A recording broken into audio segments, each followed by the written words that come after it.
அளவற்ற அருளாளனும் நிகரற்ற அன்புடையோனுமாகிய ஏக இறைவனின் திருப்பெயரால் தொடங்குகின்றேன்.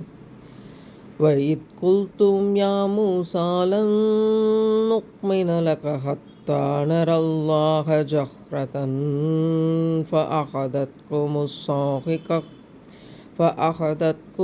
ஸாஹிகத்து வஅன்தும் தன்ظுரூன்.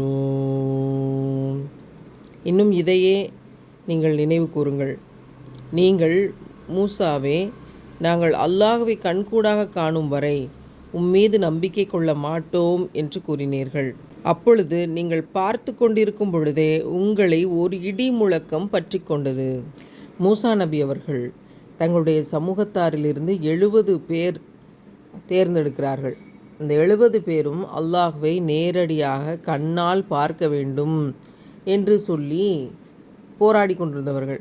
அவர்கள் 70 பேரையும் அழைத்து கொண்டு தூர்சினா மலைக்கு வருகிறார்கள். தூர்சினா மலைக்கு வந்த பிறகு அங்கே அல்லாஹ்ட்ட மன்றாடுறாங்க, அல்லாஹ், நாங்கள் எங்கள் கண்களால் உன்னை பார்த்துறணும் அப்படின்னு. மூசா நபி அவர்கள் நபியாக அனுப்பப்பட்டவர்கள். அவங்க கேட்ட பொழுதே அல்லாஹ் கண்ணால் காண்கிற ஆற்றலை மனிதனுக்கு தன்னை கண்ணால் பார்க்குறத தடை செய்திருக்கிறான். மூசா நபிக்கு அது தடையாக இருக்கிற போது இந்த 70 பேர் எப்படி பார்க்க முடியும்? இப்போ பார்க்க முடியலை. ஆனாலும் அவர்கள் அதை எதிர்த்து போராடி கொண்டிருந்த போது திடீரென்று அல்லாஹ் கோபம் கொண்டு ஒரு சத்தத்தை, பெரும் சத்தத்தை இறக்குகிறான். இடிச்சத்தம். அவ்வளோ கடுமையான சத்தம் வரும்போது உடனே நெருப்பால் அவர்கள் அங்கே எரிக்கப்படுகிறார்கள். இதில் இருக்கக்கூடிய வார்த்தைகள் நெருப்பு என்று சுட்டுதலில் வருது அந்த தண்டனை. இப்போ இந்த இடிச்சத்தம், இடி வந்த உடனே என்ன வரும்? மின்னல் வரும். மின்னல் வந்த உடனேயும் என்ன வரும்? அந்த மின்னலுடைய ஆற்றல் என்ன? மின்சார ஆற்றல். மின்சாரம் பாஞ்சா என்னாகும்? அதுதான் அங்கே நடந்திருக்கிறது என்று மார்க்கறிஞர்கள் சொல்கிறார்கள்.